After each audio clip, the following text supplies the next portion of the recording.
Hello and welcome to a teaching that I believe will make a vast difference in your life and the life of your loved ones. And I truly believe that it's a teaching whose time has come to help so many people that are torn apart by the ravages of divorce and possibly remarriage. You know, divorce is painful enough and remarriage is difficult enough. But when you throw in the nuance of the church and our teachings that we have always held to concerning divorce and remarriage, it sure doesn't help the struggle that maybe you have had to go through. So if you're watching this teaching, you're one of three groups of people. You're someone that believes in divorce and remarriage, or you're someone that doesn't believe in divorce and remarriage, or you're someone that has no idea. This lesson is going to help you settle the issue forever. After you watch this teaching today, you will never again be tormented by the subject of divorce and remarriage. It's no new revelation because I'm not that smart. But as we go deeper into study, and as we have found some documents and things that we did not have in decades gone by, it has brought more clarity on the subject, and the church needs to redress this subject. Thank you for joining me. I'm Shane Vaughn. I'm your teacher and your host today, and I'm going to ask you, if you would, to share this valuable teaching with someone that might need it. You would be shocked and dismayed at the pain that this subject has caused for so many people. Jesus tells us concerning divorce and remarriage, He said, from the beginning, it was not so. That is the title of this lesson today. From the beginning, it was not so.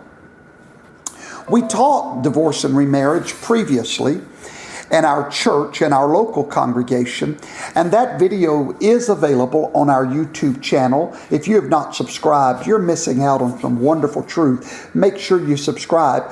But there was audio glitches with that teaching, and many people just could not endure the audio glitches. It was difficult to understand. So we have decided to reproduce and recreate that teaching, and that's what you're watching right now.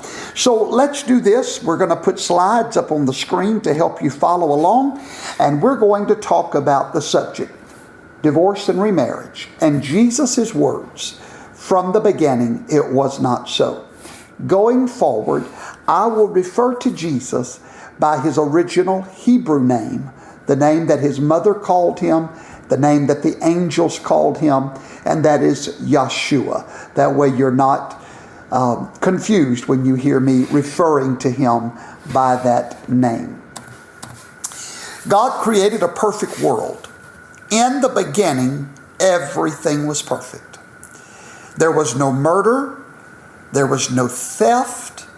There was no rebellion.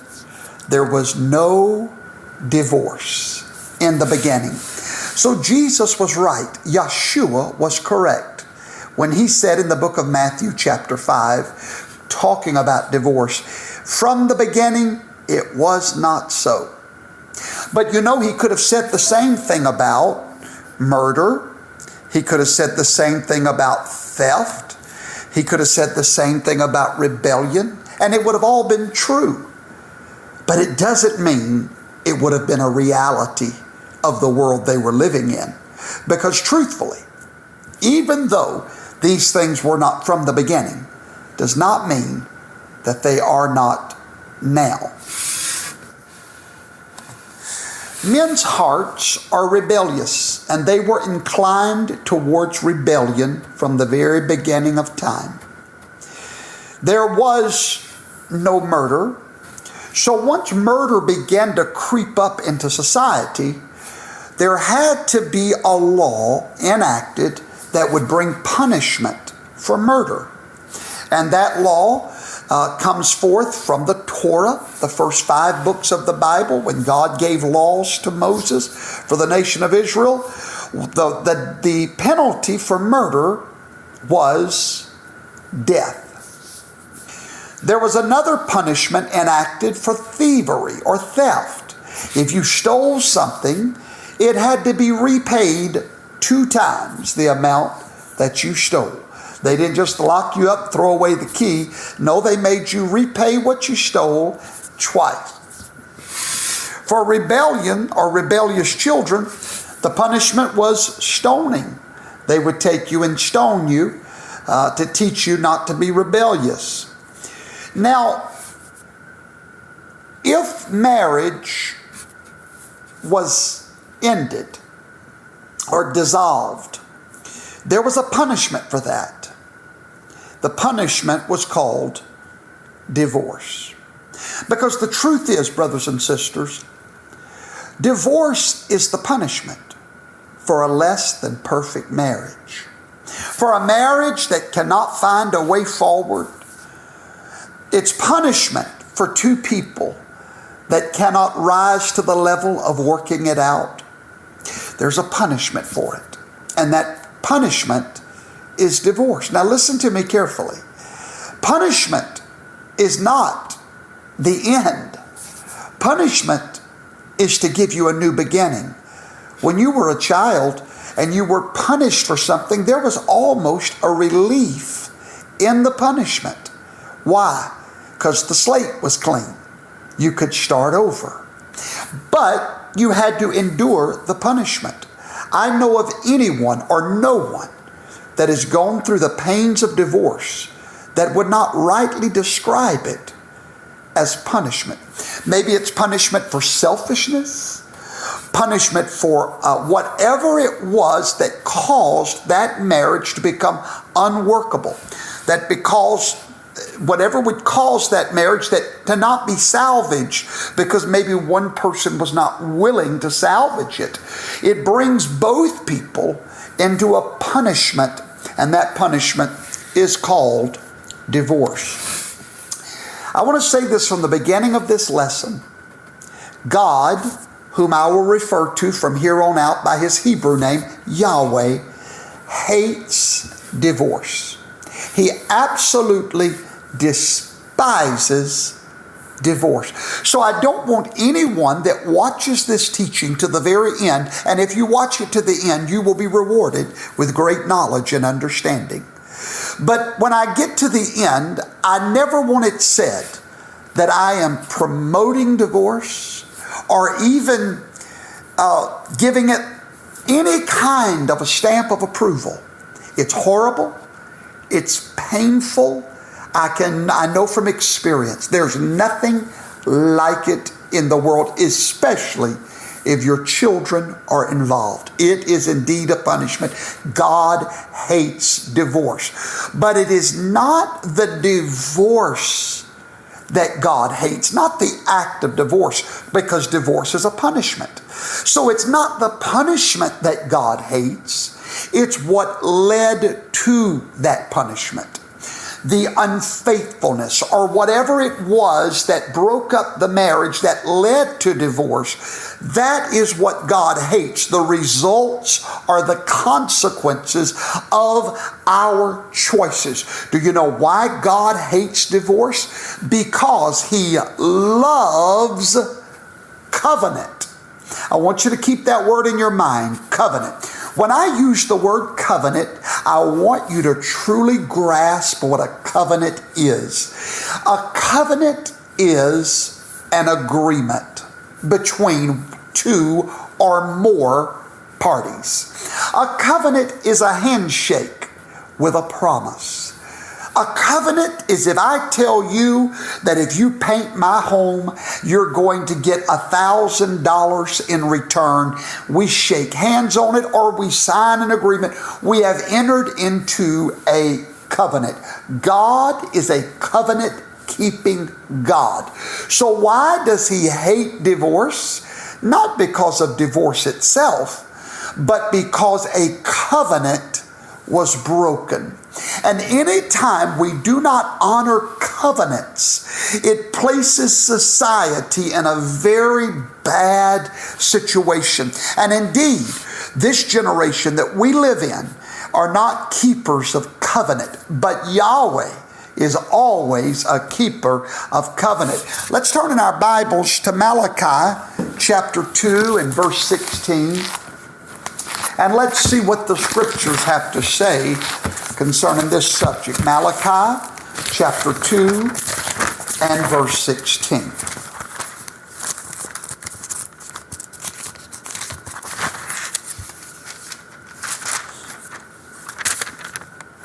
For Yahweh, the God of Israel, saith that he hates divorce.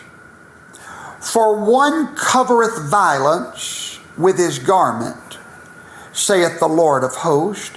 Therefore take heed to your mind, which is your spirit, that you deal not treacherously. He is comparing divorce here to violence. He hates violence. He hates divorce because divorce is violence to the covenant of marriage. So he says that he hates all of these things. He said, I hate divorce. If you love God, then you also should hate divorce. You should do everything within your power to keep from it. You should fight it harder than you fought for your job or your career for your marriage. If not, then you're not a man or woman after God's own heart, because God's heart is covenant. God hates divorce. So if you love God and love divorce, those two things will not go together.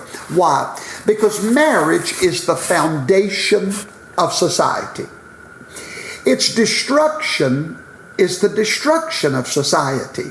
The reason our society is falling apart, and it is because marriage is falling apart. Marriage is a covenant. It is the creation of God. Did you know that God created marriage? The coming together of one man and one woman. This was his original design for marriage in the very beginning. And the reason being, he claimed this relationship and this institution as his creation. It was the same thing as the Sabbath day. They were both created parenthetically, right there beside each other. Marriage was on the 6th day. The Sabbath was on the 7th day. God is the owner of marriage, and he legitimizes it only through his church, through his ordained ministry. Not the state, not the local courthouse, not the magistrate. They have no authority to marry anybody in the eyes of God. Now, of course, in the eyes of the state, yes, but in the eyes of God, that was not done by the church. And I highly recommend, if you were married by a county magistrate or a judge, I highly recommend for you to go find a true ordained minister of the gospel and to have them to remarry you in a private ceremony by the laying on of hands by the church of the living God. Why? Because God created the Sabbath. He created marriage. These are his, and only he can authorize it. A marriage is an institution of the church. Did you know before the early 1900s that the United States of America did not issue marriage licenses? Only the church issued marriage licenses. The reason being because it is a sacrament of the church, not the state. That is why I don't care who marries two men or who marries two women. They did not do it with the authority of God, so it is fake news. It cannot happen because the church of the living God is the only institution authorized to marry anyone. Its design originally is God's pattern forever. However, if God created marriage and it belongs to him, then only God can come up with a way to dissolve marriage. Now, many believe a marriage cannot be dissolved. Why? Because the Bible tells us that the woman is bound to her husband as long as he lives. If that's the case, and that's what that scripture means, then a marriage can never be dissolved until death. And there are many in the Christian church that take that perspective. I once held that perspective. The issue of marriage and divorce has caused great distress to true believers around the world. Now, the world doesn't care. Halfway Christians don't care. But true believers care about God's perspective on this subject. I want to talk about the balance with you today.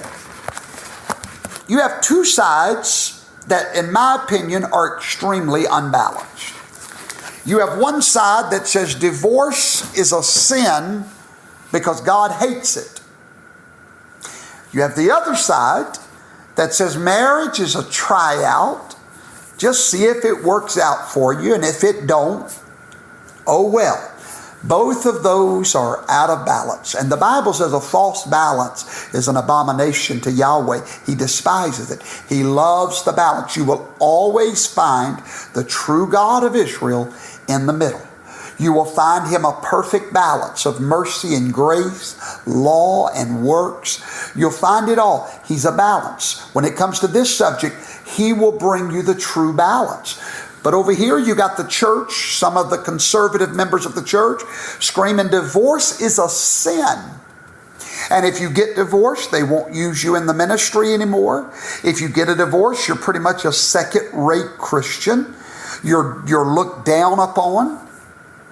And then, like I said, the other side, they could care less one way or the other. Then you have this side of the church that says, if you divorce, you must remain single all of your life or go back to your original wife or husband. They believe that if you divorce, there is never a chance to remarry. You simply must remain single. Then you have the other side over here that says divorce is no big deal whatsoever. Just whatever will be, que sera, sera. Then you go back over here and you've got the fundamental side of the church that says, if you ever remarry after you divorce, you will be living in continual adultery. Now, where do they get that from? They get it from the Bible. From the words of Jesus in Matthew 5, Yeshua, when He said, if a man marries a woman that has a husband, that they're both in adultery. Now, you cannot deny that Jesus said those words. You cannot deny it. He said those words. And before I came to the revelation that I'm going to teach you today, those words paralyzed me when I read them, because there's no getting around them. They're there. But what do they mean? That's the purpose of today's lesson. These are both perspectives that I believe are out of balance. Today, we're going to find the middle ground of truth. Truth normally lies between two extremes. I have found that to be the case. Why is this subject so important? Here's why.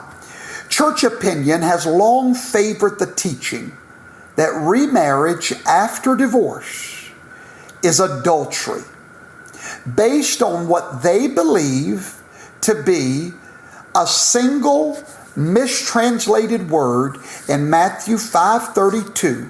Let's turn there. Matthew 5:32. And I want to show you where this entire teaching that you can never remarry and that you're living in adultery if you do comes from. And it comes from a pretty important person, the head of our church, Yeshua the Messiah. Let's read Matthew 5:32. But I say unto you, that whosoever shall put away his wife, except for the cause of sexual immorality, causes her to commit adultery. And whoever marries her that is divorced commits adultery. Now, folks, that is pretty black and white, in this case pretty red, the red letters of Christ. It's pretty plain. Jesus says, if you put away your wife, you're going to cause her to commit adultery, and whoever marries her is commit adultery. If that's what he means, then you can very easily see where the church gets that other side from that is so strict and so dogmatic. What are the results of this teaching? A great many people today, perhaps your own self, are divorced and remarried, and you have suffered the shame of it in your local churches. While you had this perfect marriage, you were well thought of. You were high up in the echelon of the church.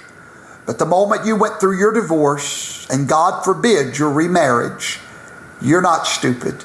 You felt the change, the way people looked at you.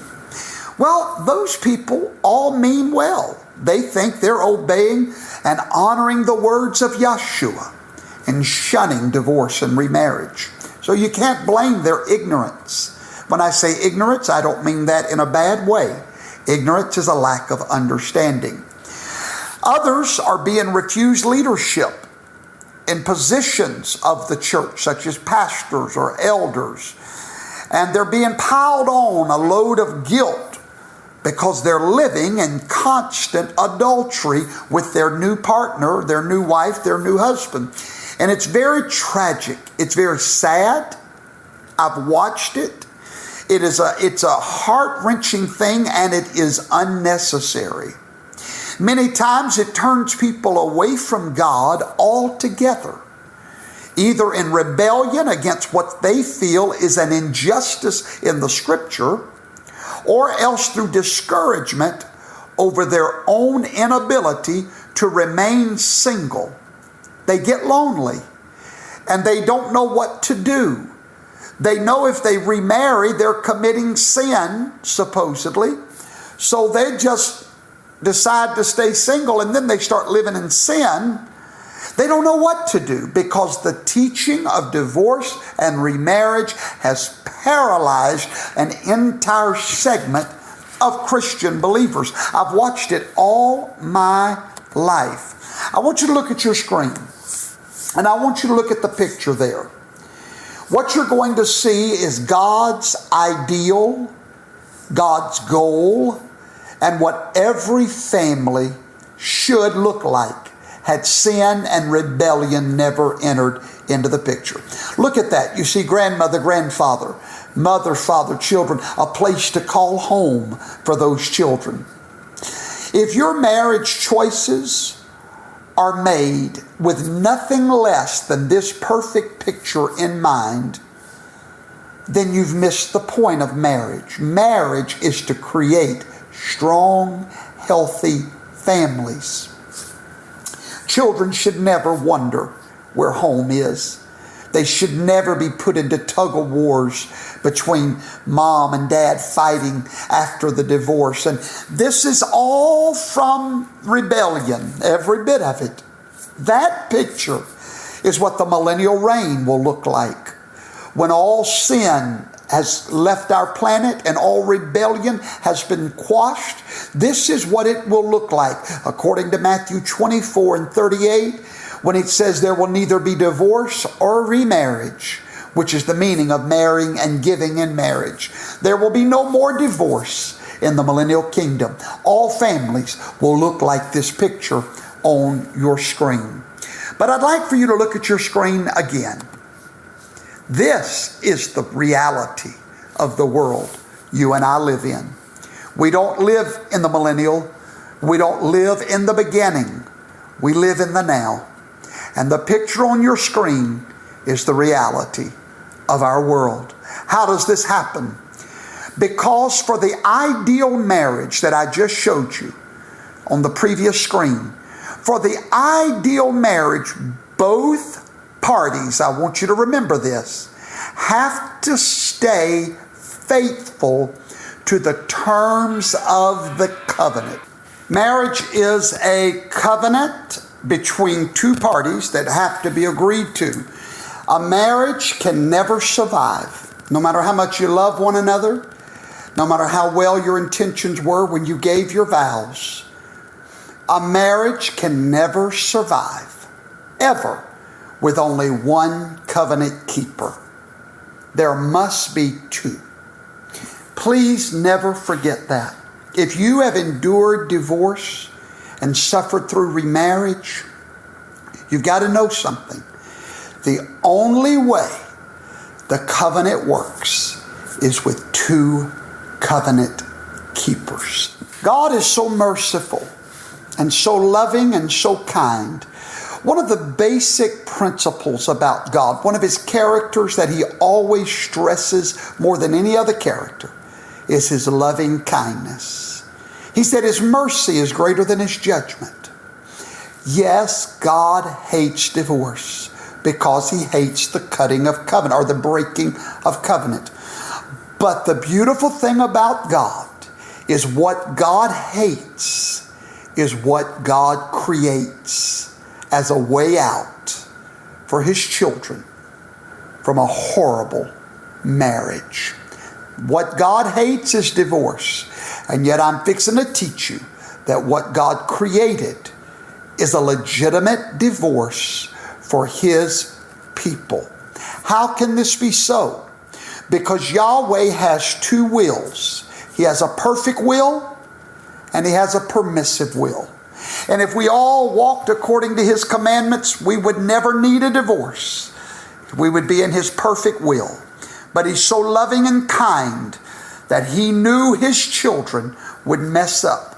He knew they would make horrible mistakes. And rather than giving them a death sentence, He gave them a punishment called divorce. And then He gives them the legitimate way to accomplish that divorce. Our Bible study today is going to begin with our search for balanced truth. 1 Timothy chapter 1 and verse 9. The law is not made for a righteous man, but rather for the lawless and the disobedient. Here's the plain and the simple fact. If you're a righteous man, you won't need any law whatsoever. Why? Because you'll love your neighbor as much as you love yourself, and you'll love the Lord your God with all your heart, and you'll live a good, righteous, holy life. You'll treat your wife right. You'll get up and go to work. You'll provide for her. Why? Because you made an agreement with her to do all of those things. You're a righteous person. So therefore, God didn't need to make a law for you because there's a law written in your heart. It's called the law of righteousness. But for every other person that's not walking in righteousness, a law had to be created because of the rebellion of men's hearts. If all men were perfect, there would be no need for a law. For the laws would be written in all of our hearts. We would be totally incorruptible.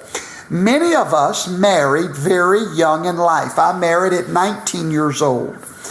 Before having these laws written in our hearts, before knowing the right ways of God, we married as animals, if you will, in heat, still filled with human passion and selfishness. The purpose of marriage is to teach us the ways of God. It gives us an opportunity to learn how to forgive one another and love one another in spite of each other's weaknesses, in sickness and in health. All of these are designed to create what was not in us to begin with in marriage. Marriage is a great experiment in practicing for the millennial reign when we will love everyone. That's what marriage is designed to do in all of our lives. Do you remember David? He broke one of Yahweh's laws. It was called the law of the shewbread. God's perfect will was, David, you're not supposed to eat the shewbread. That's only for the tribe of Levi, which was the priest. Yahweh saw that David was hungry, and David went to the temple out in the wilderness, the tabernacle, and when he got there, he told him, he said, "Get me the bread off the table of the Lord." Well, they were scared to do that. It was against the law of God. It was not God's perfect will for David to do that. But God knew that David's situation needed a special circumvention of his law. And David ate the bread off the table of the Lord against the perfect will of God. But because God is loving and kind, he did not kill David. He knew David was hungry. He knew that all of David's men was hungry. And their hunger was more important to God than God's own law.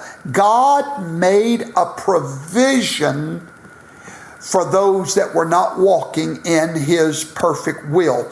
So what is God supposed to do in a situation where your partner refuses to honor the law of God? He refuses to honor the covenant of God. What is God supposed to do? He's supposed to hold you to that marriage forever and just tell you, "Oh well, too bad, so sad, so sorry, I'm sorry to hear that." Good luck with that in the future. You know, the church would have you to believe that if you marry someone and you find out that the entire person that you thought you was marrying was a total different person. Let's just say that the man you married told you he was a millionaire, acted like it, showed you his money in the bank, that he could take care of you. Come to find out he didn't have a dime to his name. It was all a lie. You didn't marry a broke person. You married a lie. According to the church, good luck with that. Or let's say you marry a man and he comes in one day and he says, "Sweetheart, I'm sorry, but I'm attracted to men more than I am women, and I'll see you later." According to the church, good luck in the future. Sorry, you married the wrong person. Or another man comes in and you find out he's a child molester. According to the church, so sorry, that's your husband until you die. I could go down the list. A man beats you night and day to a bloody pulp to where you can't even see out of your eyes anymore. You go talk to the preacher and he says, "Well, pray about it, that God will change him." Well, there's nothing wrong with that. Don't misunderstand me. But they tell you to stay in that marriage and stay there forever and good luck in the future. What kind of an answer is that for real lives? Real people that have to go on living. There is no answer. But where the church has failed to answer you, today you're going to hear the voice of God answer you from His Word. God is not going to hold you accountable for the failure of your partner to honor the marriage covenant. God's nature is just and fair. You tell me what's just and fair about a young mother with a house full of children being abandoned by a man that made a covenant with her to provide for her, leaves her with all the children starving to death, forces her to have to go marry somebody or live with somebody to have a place for her children, and you're going to tell that woman she's living in sin. You need a checkup from the neck up. The God we serve, no, He didn't want any of that to happen, but it did. And just like He didn't want David to eat the showbread off the table, but He did.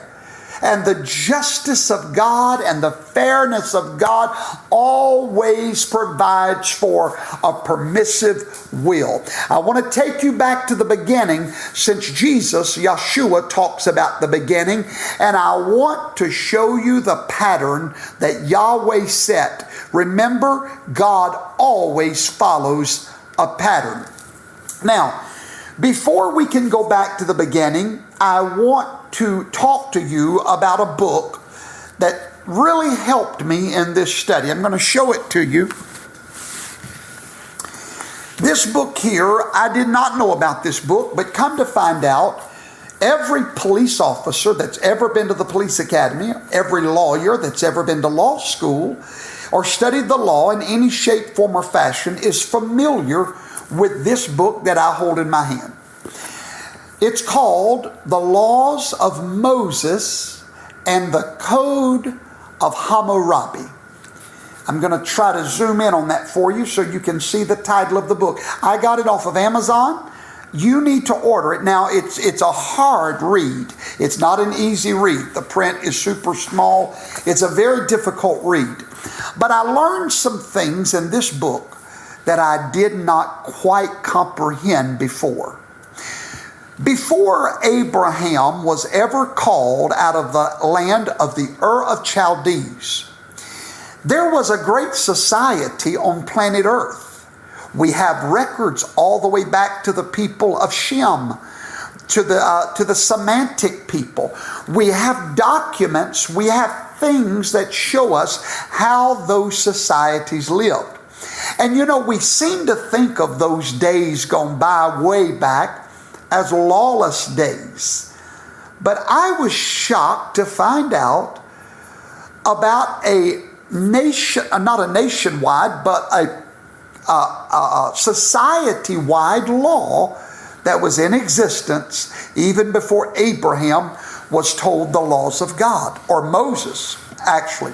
So that law, it was a worldwide law. I say worldwide as far as there were people on the planet in those days. Before God gave Torah to Israel, there was a law given to mankind. Its origins are a bit mystical. If you study about the Code of Hammurabi, you will find out that there are some statues that we have to this day. I'm going to put them on the screen for you that sort of show that this Code of Hammurabi was given divinely to mankind. And it's shockingly close to the law called Torah. Now, there was a worldwide common law that generally governed the early world that all good people abided by. We're going to look first at the ancient Babylonian law, the Code of Hammurabi, and then compare it with God's law. Now, why would we do that? Who even cares about the Code of Hammurabi, Brother Vaughn?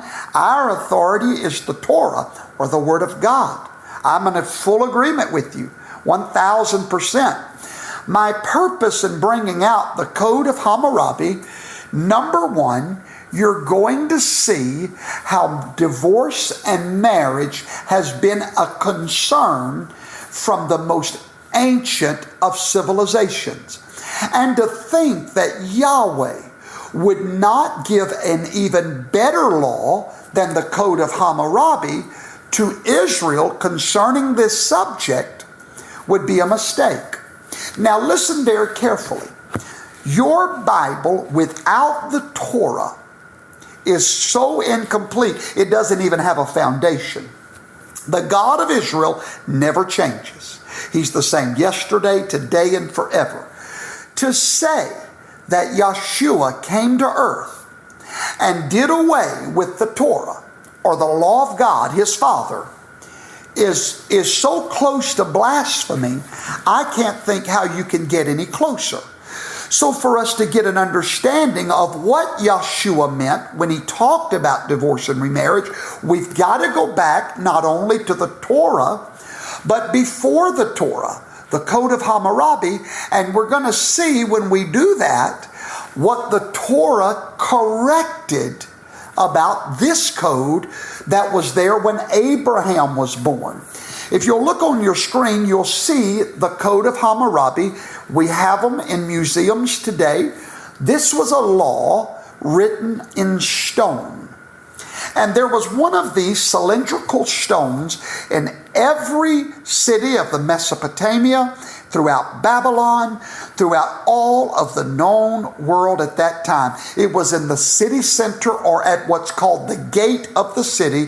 You could find these codes of Hammurabi positioned in all of these towns, including the town that Abraham lived in, which was the land of Ur of Chaldees. This law set in the city center of the town Abraham grew up in, knowing this particular law. It was not a perfect law. Torah is a perfect law. This was the best they had concerning divorce and remarriage. Now, the Code of Hammurabi is a well-preserved Babylonian code of law of ancient Mesopotamia. It's dated to about 1754. It is one of the oldest deciphered writings of significant length in the world. The sixth Babylonian king, Hammurabi, enacted this code. According to Hammurabi's code, a marriage was a simple contract. Now, pause. You may wonder why I'm focused on the law of Hammurabi. Because if you're like I used to be, you would be saying, I want to know what the Bible says. We're getting there. But let's lay this foundation of what a marriage always was from the days of Mesopotamia and even before. A marriage was always a contract. Always. And if you don't get that in your mind, you're not going to understand marriage and divorce. Marriage was, is, and always will be a contract. It was so before Abraham was born. And it was only valid if it was written. You couldn't just say the vows, you had to write them. Today in Israel, they call that the ketubah, or the marriage contract. The marriage license is an assertion and an assertion sign that you have given these vows to one another. It's only valid. And what's so amazing to me about the Code of Hammurabi is when you see how exact it is with our marriage ceremonies today, the marriage license, everything that goes back to this Code of Hammurabi. So it was only valid if it was written and sealed and witnessed. How many's ever been married? You did what? You signed a contract, and then who else had to sign it? A what? A witness. It all comes from the law of Hammurabi. Now this is amazing to me because when it comes to God's law, the Ten Commandments, what did He do? They always existed. The law of God was not created on Mount Sinai when they were given to Moses. They existed 450 years earlier. We know because God told Abraham 450 years before Moses, because you obeyed my law and kept my commandments, all of my ordinances. What laws, what commandments, what ordinances? The ones that always existed. But what God had to do in order to use those commandments to judge us at the judgment was to write them down. The Apostle Paul says that he wrote them down that we might all be condemned. It's amazing. So this Code of Hammurabi was only valid when written, signed. That's why Yeshua had to come and seal the new covenant in his what? Blood. That his death was his signature. It's a beautiful thing. Now, that's you can read that right now. You can go to London to the museum and read the Code of Hammurabi on that stone. When you get to paragraph 128, you'll find out where these marriage laws originated from. In the Code of Hammurabi, divorce was allowed, but treated in different ways, depending on which party broke the contract. If the wife was guilty, he could divorce her with words. All he had to do is say, I put you away. And they were divorced. But he could never send her away empty-handed. In this book, on page 120, paragraph 141 of the Hammurabi Code, this is the law that's written in that code. Stay with me. When you see the Code of Hammurabi, you're going to see what Torah did. Torah comes in and corrects the injustices to the wife. Listen carefully. This is what the Code of Hammurabi says. If the wife of a man who is living in his house has set her face to go out, or in other words, has determined to leave and act stupid, if you will, and has wasted her house, neglected her husband, one can bring her to justice. Why can we bring her to justice? Because all contracts can be brought to justice. If you break a contract, you can go and get justice. Marriage is a contract. And if her husband formally divorces her with the words, "I repudiate her," she goes her own way and receives no izubu. I'll explain what that means in a moment. But if the husband does not pronounce this formula and takes another woman, then this woman must remain in his house as the new wife's servant. Now, there was problems in the Code of Hammurabi that Torah corrected. Here was one of those problems. If that man puts the woman away, he will not divorce her. He will not give her the words, "I divorce you." That causes that woman to never be able to remarry. She must stay in his home as a servant to the new wife if the woman is at fault. In other words, let's say in those days a woman committed adultery or went out and wasted all the family money, broke the contract. The husband, if he decided that he was not going to be her husband anymore and refused to divorce her, then she was his servant and the new wife's servant whenever he got a new wife. Now, let's look at some of the details of the divorce laws of ancient civilization. The wife had the right to divorce her husband if her husband had violated the what? The marriage contract. However, this was very risky for the woman to do, because if the court should find her to be the guilty party, she was thrown in the water and drowned. Now, where do we know that from? From paragraph 142 and 143 of Hammurabi's Code. Therefore, very few women were willing to take their husbands to court for breaking the marriage contract. But when the husband was at fault, the law made sure that the wife was taken care of because of the following. The law was generous with her and took pains to provide for her support. If she had no children, her husband was to give her her dowry back. In other words, in those days, a woman's family gave a dowry to the husband, which was the bride price. If he was at fault, and it was proven in the court, then the family would get their money back, which was just and fair. The dowry was the portion of her father's wealth given to her when she married. Although she brought the dowry with her into the husband's house, it was tied to her for life and was never the property of the husband.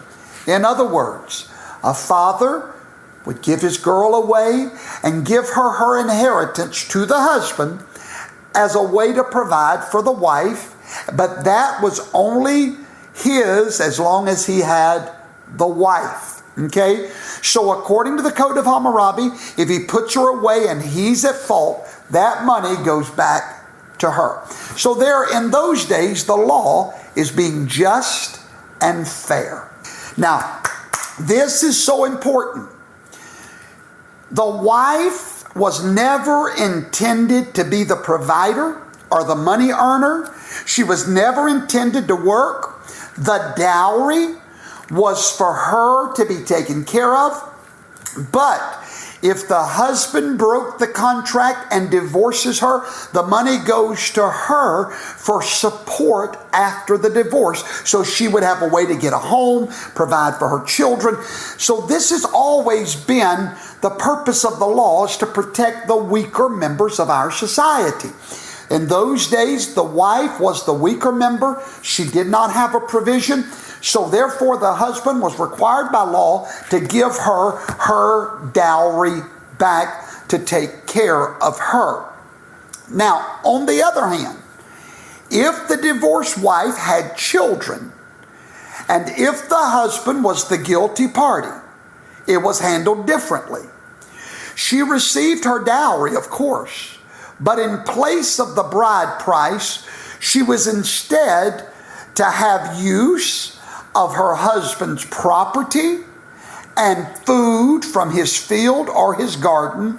This served as alimony and child support. In those days, if they had children together, not only did she get her bride price back, but she was able to use the house, get food from the garden, grain from the fields. There was more rights that came to her if she had children. So if you ever wondered where child support and alimony came from, it came before the Torah. It comes from this ancient law that very few of us know anything about. Now, if a man should be captured and deported. In those days, if they fought a war, a tribe would come in, start a war, and take the men as slaves. Now, a strange thing happened here.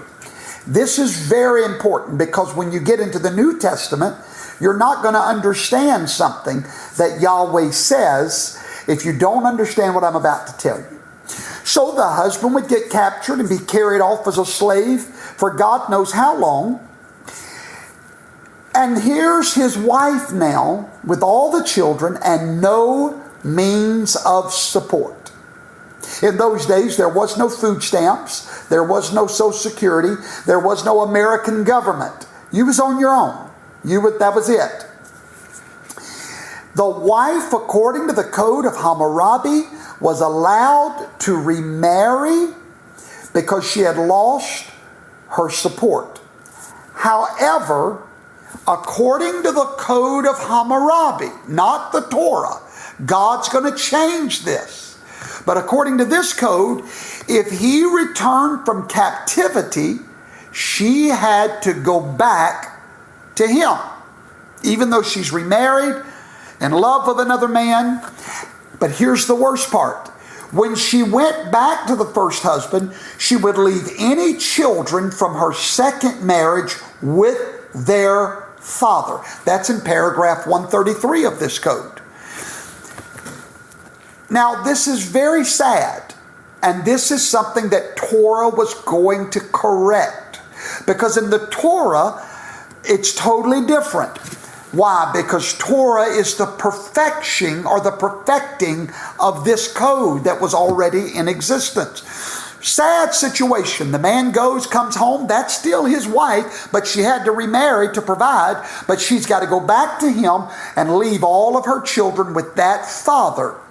Now, if a man deserted his wife, not captured, but just abandoned her, she had the right to remarry, and if her former husband returned, then he had no claim on her. Now, according to the church, that's her husband till he dies. But according to this code, no. You have no right to her if you abandon her and she remarries. According to Torah, you have no right to her if you abandon her. However, according to the modern day church, that's your wife forever. Even if she's remarried, legally in God's eyes, that's still your wife. We're going to correct all of that today. You got to stay with me. Please don't leave. Just force yourself to watch it to the very end so you can learn. Now, something else very interesting about the Code of Hammurabi, the only prohibition against divorce, the only way you could not divorce was if your wife was sick. Let's just say she had gotten sick and she could not perform sexual relations. You could not divorce her according to this code. But you could take a handmaiden that could perform for you so that you could continue the family line. That's in paragraph 148 of the Code of Hammurabi. Now, that was a good 20 minutes talking about a code that might seem unimportant to you. And I understand. It's a little deep. But from here forward in this lesson, you're going to find a merciful God. Remember we talked about in the beginning a balance, how God's main character trait is loving kindness, justice. You're going to find the injustices of this code that was in the whole of society. Every king, every nation abode by this moral standard. But God is about to introduce to His people, not the rest of the world, not the rest of the people that's living by the Code of Hammurabi, but to His people Israel, with a man named Moses. He is going to step in and give a perfect law, a better law that comes from the mind of Yahweh into the hands of Moses.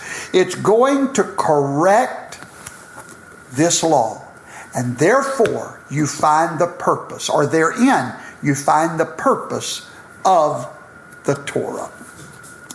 Yahweh's law, Torah, pre-existed the Code of Hammurabi. There's no doubt about it. But it had been forgotten. After the flood, Shem and his son Eber migrated to Canaan land and built the city of Jerusalem. Here Shem appears under the title of Melchizedek, the king of righteousness. The book of Jasher calls him Adonizedek, Lord of righteousness. In the book of Jasher, he is called the same thing. I'd like to read to you. You may not be familiar with the book of Jasher. It's okay. It was in your Bible before it got tampered with. But book of Jasher 16 and 11, it says, "And Adonizedek, king of Jerusalem, the same was Shem, went out with his men to meet Abram and his people, with bread and wine, and they remained together in the valley of Melech. And Adonizedek blessed Abram and gave Abram a tenth of all that he had brought. And Abram gave this Melchizedek all that he brought from the spoil of his enemies, for Adonizedek was a priest before God." Now, Shem, which was a descendant of Noah, knew the law of God. He knew Torah. He knew the perfect law. Knew it well. He was taught it by Enoch, his grandfather, Methuselah, Noah. The title of Adonizedek or Melchizedek was continued in Jerusalem or Salem even after the line of Shem was overthrown by the Canaanites sometime prior to the Israelite invasion under Joshua. Now, in Joshua's day, we read that the king of Jerusalem was still called Adonizedek. We know that from Joshua chapter 10 and verse 1. Though by now the rule was in the hand of Canaanite usurpers. Shem continued to obey and observe the laws of Yahweh and to rule the people by the Torah. After his death, the people and the judges began changing and watering down the laws of God as taught to them by Noah's son Shem. Shem apparently had some sort of educational facility or college to teach the Torah and the ways of God.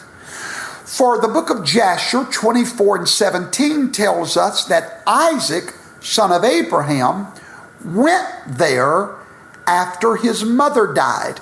Let's read that verse in Jasher 24:17. "And when the days of their mourning passed by, Abraham sent away his son Isaac, and he went to the house of Shem and Eber to learn the ways of Yahweh and his laws. And Abraham remained there 3 years. So according to the book of Jasher, Isaac went to the school of Torah under Noah's son and grandson, Shem and Eber, who had kept the Torah alive in Canaan land just after the flood. So, if that's the case, and according to the book of Jasher it is the case, what happened? What happened to Torah? Well, both laws existed side by side during the days of Abraham, Isaac, and Jacob. Remember, Isaac went to the school of Torah, but Shem has now died, Eber has now died, and that law of Torah is becoming a relic of the past. However, it still existed, because remember what God told Abraham 450 years before the return of Torah to Mount Sinai. God told Abraham, because you kept my laws, you kept my covenant. We never knew how Abraham could have been keeping Torah when Torah did not come to us until 450 years later. Here's your answer. Abraham knew the Torah, because Isaac went to the school of Shem and Eber, and therefore Abraham was there with him for 3 years. So this is how he kept Torah. He knew Torah. Hallelujah. Now you might know why he was called a friend of God. Now, even though these laws existed side by side, one belonged to the righteous seed line, the Torah. But this other law belonged to the carnal world. Torah belongs to the righteous seed line. This law is the law of the land. This was the common law of most of the world, including Canaan now.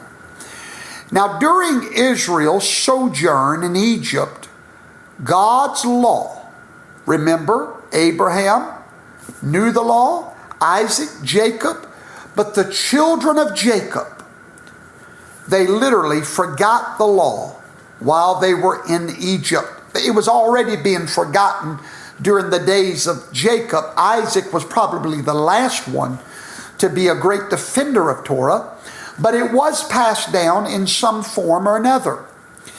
God's law was forgotten while they were living in Egypt. Now you might know why he told them immediately coming out of Egypt, remember the Sabbath day and keep it holy. How could they remember? Because their family had kept Sabbath. Their grandpa Isaac went to the school of Shem. Shem was a Sabbath keeper. Noah was a Sabbath keeper. Now, if you'd like proof of that, there's a video on my YouTube channel that's titled Noah the Sabbath Keeper. You need to watch that. Now, because the law was forgotten, it became necessary for God to teach his people once again the law of Torah. They had it previously, but now it was going to be returned to them through Moses. Now, we're about to come on a subject here that I think deserves our attention. It's often been said about Torah that it does not deal with enough. There's 613 laws. And surely there's more situations that we would all face than those 613 laws could provide for. So we ask the question, why didn't God give us more instruction? If God would have given lawful judgments or decisions or ordinances on every different situation that was to arise in the course of history, the law books could not contain and could not have been born by the entire nation of Israel. If God would have given a law as so large as what was needed, They couldn't have even carried all the law books with them in their journeying through the wilderness.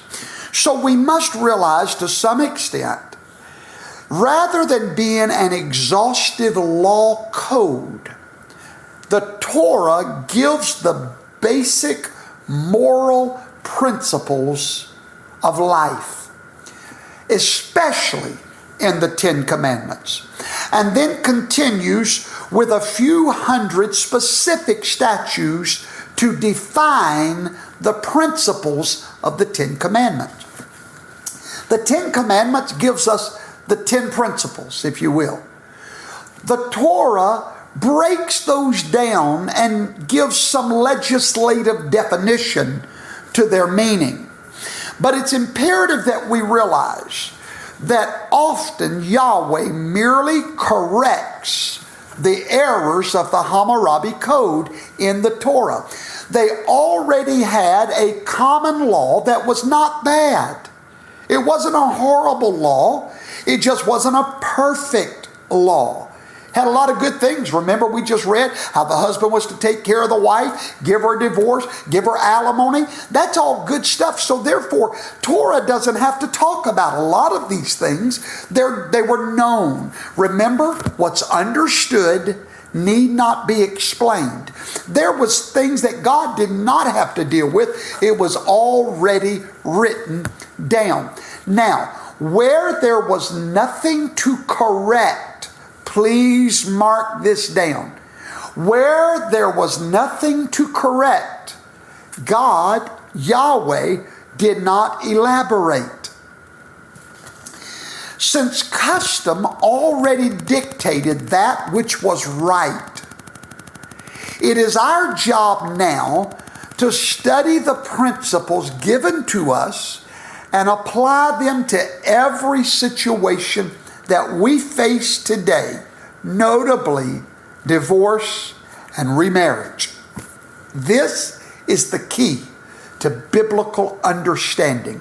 Take the principles and find out how they apply to your situation that you're going through in your own particular life. Now, we have discussed the Code of Hammurabi and some of the laws concerning marriage and divorce. And now you might understand why the Old Testament, the Torah, is not an exhaustive law about marriage and divorce. The reason is quite simple. They already had a good law, not a perfect law, concerning marriage and divorce. Where it was imperfect, Torah will correct it. Now, we must remember that Yahweh never changes. So this is important. The God of the Old Testament cannot say one thing about divorce and remarriage, and then in the New Testament change and say something else. He just cannot do it. So to understand divorce and remarriage, we make our mistake beginning in the New Testament. We have to come back. We have to look at Torah. And then take Torah, because Yeshua said, if any man thinks he came to take away the Torah, that man would be called least in the kingdom of God. He said, I'm not going to change one jot or one tittle, but I'm going to expound it and show you what it meant in your everyday life. A conditional contract or covenant is one that specifies conditions that both parties must fulfill. If one party breaks the contract, the wrong party may sue at law for damages or annulment of the contract. By definition, marriage contracts are conditional contracts. There's a lot of revelation right there. When you begin to see this, then the New Testament is going to make sense for you. It was always so in ancient times, beginning with the most ancient law, going to the most perfect law. Nothing changed in these laws. Contracts were conditional. And in this respect, the Code of Hammurabi is in total agreement with the Torah. Both the Torah and Hammurabi Code specifies contracts and their insolubility unless the contract is violated. Divorce, that is, a complete break in the marriage contract, is lawful. It's not desirable, it's not preferred, it's not perfect, but it is lawful in the eyes of God, because virtually all marriage contracts involve vows made by how many parties? Two. If divorce is a sin, mark this down, then your God, Yahweh, Jehovah, is a sinner. God holds you to a higher standard than He Himself can abide by? Hardly not. He's a wonderful God. He's a merciful God. He's a just God, and He loves you. And He's sorry for the situation that your life has brought to you. Many times consequences of your own choices. Many times it's not. Many times somebody didn't keep the contract. Well, Yahweh, your God, is a divorced God. And let's take a look at His marriage, and let's see what happened. In God's marriage to Israel on Mount Sinai, Israel, the bride, agreed. She came into a covenant. She signed a contract with Yahweh. She agreed to submit to His authority and obey His laws. You can find that in Exodus 19, 3 through 8. Yahweh, on the other hand, also entered into covenant. He agreed to give them the kingdom and the blessings of the birthright. This included honor, protection, provision, and children. Genesis 12, 1 through 3. However, Israel, the wife, broke the contract. Remember, if the terms of a contract are broken, a contract no longer exists. Israel violated this contract, being incapable of obedience to her God. She refused to repent, and therefore her husband divorced her. First, he put her away and gave her a space to come to her senses. He gave her time to repent and come back home. She refused. She abandoned him. He had the right to divorce her. And then he sent her out of his house. Jeremiah chapter 3 and verse 8. Right now, we're coming to a climactic point in this lesson. What is that point? The difference between two words. Now, these two words change the entire subject of divorce and remarriage. Before God gave me this revelation, I didn't know the difference in these two words that we're going to talk about now. What are those two words? Divorce and putting away. Word number one is divorce. Words number two is putting away. This is the key. If I had a key, I would hold it up for you. This is the key in understanding the words of Yeshua and Paul in the New Testament. Putting away is not the same as divorce. Now today in our society, we call putting away separation. The words separation and divorce are completely different in the Torah. Now notice in Jeremiah chapter 3 and verse 8. Let's read that real quickly so that I can help explain to you the difference between these two words, because without the understanding, you will mess up the New Testament. And I saw, Jeremiah 3 and 8, when for all the causes whereby backsliding Israel committed adultery, I had put her away, and these are two separate events. First, I did what? Put her away. We separated. I gave her a notice. I gave her a chance. I put her away. We separated. and I gave her a bill of divorce. Two separate things happened here. Yahweh told her, get it together. She didn't get it together. So he did his next thing that he allows for. He gave her a divorce. So here's my question to you. Is putting away the same as divorce? Absolutely not. This understanding is going to help us clear up the confusion from the words of Christ and the words of Paul in the New Testament. Now this is in accordance with the law of divorce and remarriage, as you can find in Deuteronomy chapter 24. In that chapter, Yahweh's Torah clears up some of the wrong injustices from the code of Hammurabi. Now, Hosea chapter 2 and verse 2, let's see what that says. I want to read it together. Turn with me to Hosea chapter 2 and verse number 2.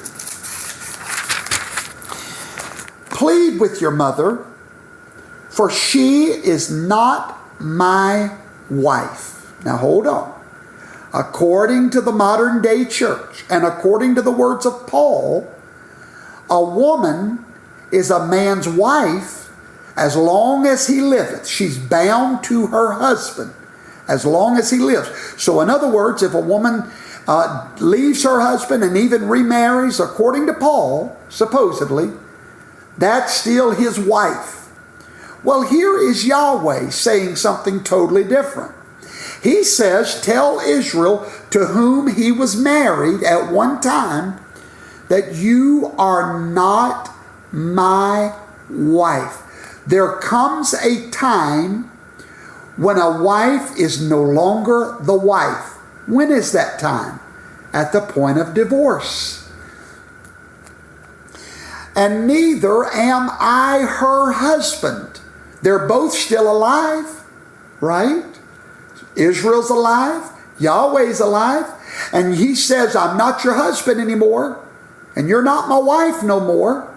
Well, how does that line up with Paul's teaching that says the woman is the man's wife until both of them's dead? Well, no, because God never changes. You can't have it one way in the Old Testament and another way in the New Testament. It just won't work. Neither am I her husband. Let her therefore put away her whoredoms out of my sight, and her adulteries between her breast. Now God's divorce meant Israel was no longer his wife. This disproves the doctrine called the eternal covenant of marriage. The Mormon church teaches that. Many other groups believe that marriage is indissoluble. Because from the beginning, marriage was meant to be forever. I agree. But from the beginning, there was not supposed to be murder either. But because we are not in the Garden of Eden, and because we are not in the millennium, God made provision for us, just like he did for David with the table of showbread. Divorce is not sin, but it can be called sin. What do I mean by that? Let me explain. God himself is a divorcee. So we can safely say that divorce itself is not a sin. But it can be a sin, of course, if the one demanding a divorce does so with evil motives that are not in the law of God. But the fact that God divorced Israel shows that lawful divorce is the result of what? Sin. So no, divorce is not sin, but it is the punishment for sin. That's how we started this lesson, that divorce is a punishment. Some of you were looking at me like, what do you mean divorce is a punishment for sin? Somebody sinned. Somebody was selfish. Someone had an evil heart. Someone broke covenant. Therefore, the divorce is the punishment for a sin or a violation of the contract. It is the final solution to the problem when all else fails, and when reconciliation is impossible, God's law on divorce and remarriage is plain. Let's read it. Deuteronomy 24, 1 through 4. Now remember, this is the God that never changes. Jesus did not change one dot of the law of God. Deuteronomy 24, 1 through 4. Let's see what it says. When a man takes a wife and marries her, and it comes to pass that she finds no favor in his eyes, because he has found some uncleanness in her, then let him write her a bill of divorcement, and give it in her hand, and send her out of his house. I want you to notice the word write her a bill of divorcement. There's a huge difference here from the Code of Hammurabi. Before the Torah came along and perfected it, all a man had to do was give a verbal divorce. All he had to do was say, I put you away, I divorce you. But God saw that was not perfect, and I'll explain why in a minute. So in Torah, he says, no more of that. There's a flaw in the Code of Hammurabi. My Torah is going to perfect it. So he says, now, instead of verbal, I want you to write down a bill of divorcement for her. And when she is departed out of his house, she may go and be another man's wife. I don't understand how we can read these two verses and see where God, number one, authorizes divorce and then authorizes remarriage and have anything else to discuss about it. This is Torah. This is His law. But the problem is we don't study Torah. We just study Jesus, the words of Jesus. And without an understanding of Torah, we murder the words of Jesus, as I'm going to prove in just a few moments.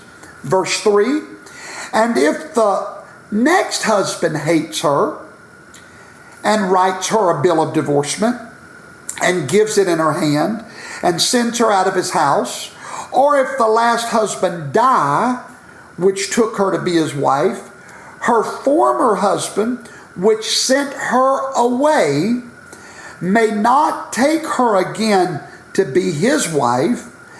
After that she is defiled.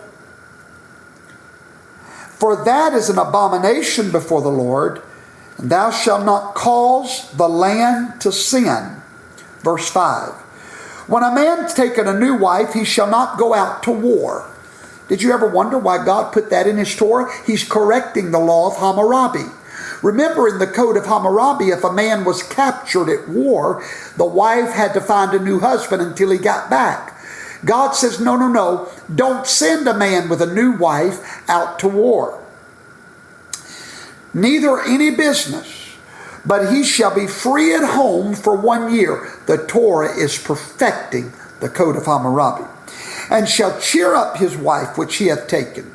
And it goes on and on and on. I won't continue to read it, but you can. So you'll see here what Torah is doing. Perfecting a law that was imperfect.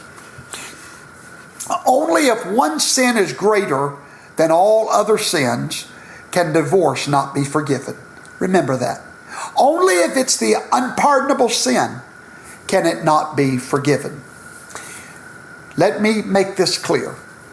There must be a biblical reason for divorce. And guess what that biblical reason is? A false witness.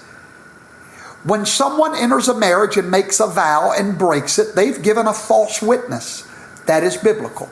Let me give you an example. Let's say you marry a man, and that man refuses to work. He refuses to provide for you and your children. Y'all are sitting there living in the slums. You're fixing to have to all go live in a tent because he won't pay the light bill. According to the church, you are stuck in that situation. But he made a vow to provide for you. That's not providing, that's surviving. So according to God, that man is a covenant breaker. That's a biblical reason for divorce. Now, some interpret this verse 1 of chapter 24 that we just read, to mean that he can only divorce her if she's unclean, meaning adultery or fornication, before he married her. But the sentence for adultery was death, not divorce. Thus, the grounds for divorce in the 24th chapter must be something else. Since the grounds are not specified, it would appear that the common law needed no modifying. Therefore, it is helpful to look at the Code of Hammurabi for a list for the grounds of divorce. Let me just try to clarify that statement. It tells us in verse 1 that if he hates her and finds something in her that he doesn't like, then he can put her away. But the Torah really doesn't tell us what that means. We know it's not just fornication, as we've always thought, because he could actually stone her for that. So then we have to go to a law that was understood throughout the land as reasons for not favoring her. Now, there are several things that the Code of Hammurabi states as reasons for divorce. Number 1, cruelty. I want you to think about it. Let's say that your husband or your wife is cruel to you. Crueler to you than an animal. Abusive beyond words. Do you know there is nowhere in the Torah or the New Testament that allows you to divorce them for cruelty? And we have to wonder why. It's very simple. What's understood need not be explained. I repeat that like a broken record. Because in the days when Torah was given, it was understood in the common law grounds for divorce. And one of those grounds was, it's written in paragraph 184, cruelty. You could divorce for cruelty. Another one was slander or waste of family assets. That's right. You marry a man, he takes all your money, wastes it, leaves you in poverty, leaves everybody in poverty, owes everybody in the country. According to the Code of Hammurabi, that was a reason for divorce. So when we come into Torah, Torah doesn't correct that. He says if a man finds something that he doesn't like about her, he can put her away. What about running up needless debts, destroying the family, alcohol, drugs? The church would have you think you're stuck with all of that. But no, Torah did not correct these grounds that are plainly written in the Code of Hammurabi. Therefore, what's understood need not be explained in Torah. Yahweh cared about the woman's welfare more than the Code of Hammurabi did. Torah comes along because the Code of Hammurabi does not protect the woman like it should, but Yahweh does. Let's read Exodus 21, 10 and 11. You read it, I'll explain it. It tells us that the wife could divorce her husband for some offenses, but in addition to them, she could divorce him for lack of support, food, clothing, and what about sexual relations? Let's talk about that. There's nowhere in the Torah or the New Testament that really says you have grounds for divorce if your husband or wife won't have sex with you. The reason being, that was already common law. That's known, that's the purpose of marriage. What if they won't please you, your physical needs? See, the church says that the man can't ever get remarried. He's got to stay with a woman that won't satisfy him. So therefore he goes and winds up committing adultery, but that's okay. Just don't divorce and remarry. It's a bunch of hogwash, isn't it? Let's read Exodus 21, 10 and 11. I think it'd be good for us to read that together. This is all part of the Torah. Exodus 21, 10 and 11. Why don't you share this teaching with someone? I think that'd be a good thing. Verse 10 says, and if he takes another wife, her food, her raiment, and her duty of marriage shall he not diminish. And if he do not these three unto her, then he shall go out free without money. Did you hear that? If he don't provide her clothes, her raiment, and her sexual needs, or she don't provide those in return, do you see what the Torah says? Free to go. The primary difference between Hammurabi Code and the Mosaic Law, or the Torah, is that God takes an interest in the matters of the heart.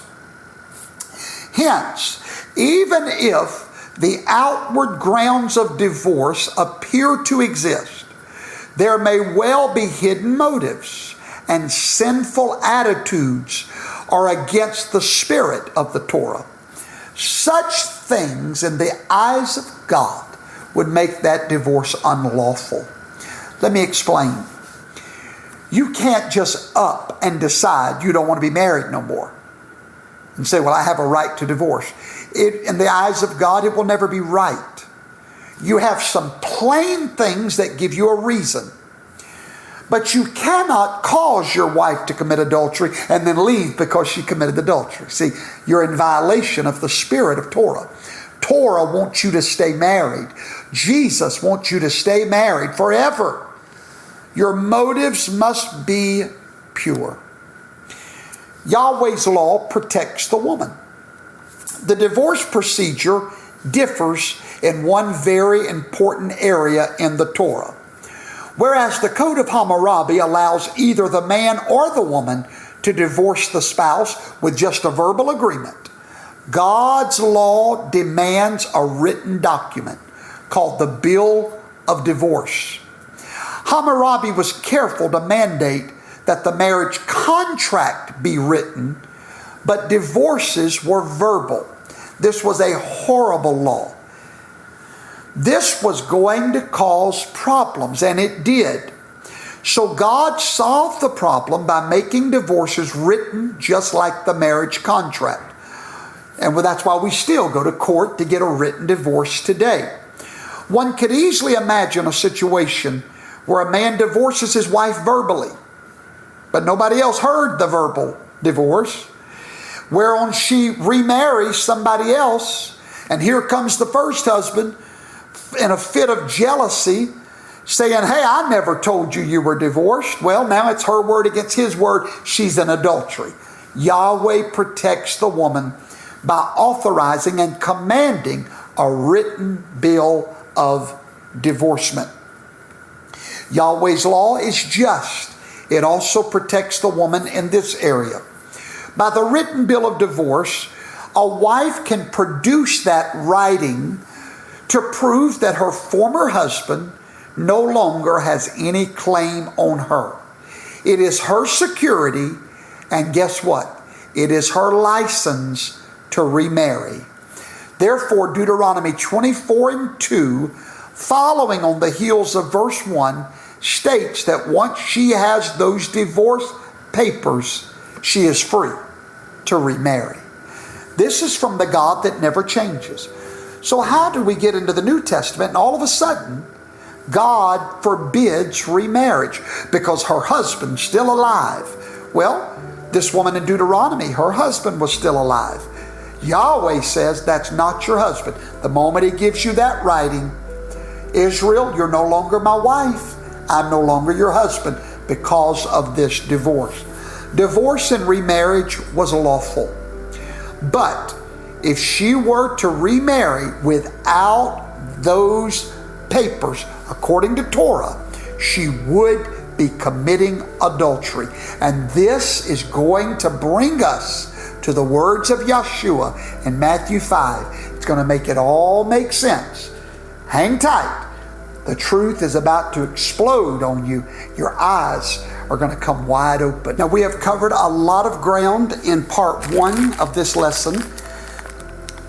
Part 2 is waiting for you. Just click at the end of this video and it will take you to the next part. Or you can look below the description of this video and it will bring you to part 2. When we get into part 2, everything that you have paid attention to in part 1 is going to cause the New Testament to fall out so plain before you. And you're going to just wonder, why didn't we ever see that before? I promise you, it's going to forever change your life.